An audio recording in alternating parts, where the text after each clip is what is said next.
Joyful yoga channel பார்வையாளர்கள் நேயர்கள் அனைவருக்கும் மீண்டும் ஒரு வணக்கம். இந்த சேனல்ல நிறைய நம்ம பயிற்சிகள் சொல்லி கொடுத்துட்டு வரோம், எல்லாம் செஞ்சு பயன்பெற்று வரீங்க. அந்த வரிசையில் அடுத்தது ரொம்ப அற்புதமான பிராக்டிஸ் என்னன்னா காது சம்பந்தமான பிரச்சனைகளுக்கான ஒரு அற்புதமான தீர்வு. இந்த காது இறைச்சல், இந்த மாதிரி காது வெளி, காதுல பேச்சுகள் ரொம்ப கிளியரா புரியாம இருக்கிறது, இந்த மாதிரிலாம் இறைச்சல், இந்த மாதிரி விஷயங்கள் எல்லாம் சரி பண்ணி நல்ல கிளியரா காது கேட்கறதுக்கு ரொம்ப அற்புதமான ஒரு பிராக்டிஸ் இது அப்படின்னு சொல்லலாம். இது எப்படி பண்றதுன்னு பார்க்கலாம். இது எப்போதும் போல உங்களுடைய இடது கையில உங்களுடைய இனிஷியல் பேரோட ஆரம்ப எழுத்து போட்டுக்கலாம். போட்டுட்டு ஒரு 10 சன்னரகம் வச்சு மெதுவாக பிராக்டிஸ் பண்ணி இதை தொடங்குறோம்.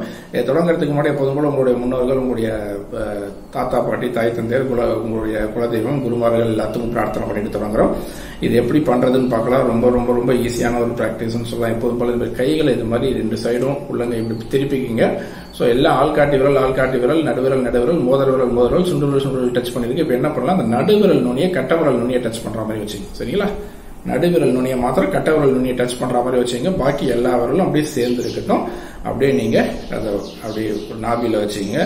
அப்படியே கண்கள் மூடியபடி சன்னதாக மூச்சை மெதுவாக விட்டு ஒரு 10 நிமிஷம் பிராக்டிஸ் பண்ணுங்க. காலை 10 நிமிஷம், மாலை 10 நிமிஷம் தொடர்ந்து பயிற்சி பண்ணிட்டே வாங்க. இதை ரெகுலரா பண்ணீங்கன்னா கண்டிப்பா காது சம்பந்தமான பிரச்சனை, இந்த டிட்டனஸ் சொல்லுவாங்க. ஸோ இந்த காது சம்பந்தமான காது ட்ரம், அந்த மாதிரி காதுல என்னென்ன பிரச்சனை இருக்கோ எல்லாம் சால்வ் ஆகி இந்த இறைச்செல்லாம் நீங்கி ரொம்ப அற்புதமா காது கேட்க ஆரம்பிச்சிடும். ஸோ அதனால ரெகுலரா பிராக்டிஸ் பண்ணுங்க. காதுகளை நல்லா சிறப்பா பாதுகாப்பா வச்சுக்கீங்க.